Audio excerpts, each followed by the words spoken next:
Tuanze na hili la kusafisha. Mheshimiwa Mkuu wa Wilaya, ulisema wafanyabiashara wa hapa, we kama mwenyekiti wao umewasilisha ombi kwamba hili eneo lisafishwe ili basi waweze kuendelea na hatua ndogo ndogo za kuweza kufanya kile kilicho kidogo hapa na pale ili maisha yaweze kusonga.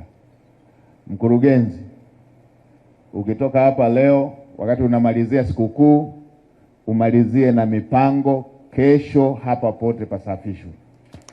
Hii kazi ya kusafisha kesho iishe, ili yule ambaye ataweza kuanza taratibu ndogo ndogo za hapa na pale aweze kufanya hiyo. Mkurugenzi, tumeelewana bwana? Litakushinda hili? Hebu mpeni mic mkurugenzi, tupe uhakika huo. Sogea hapo mkurugenzi, ili wajue kabisa.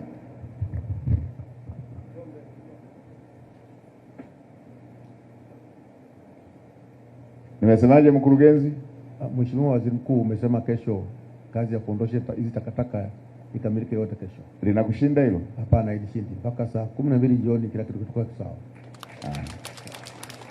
Haya, hilo tumekubaliana, limeisha.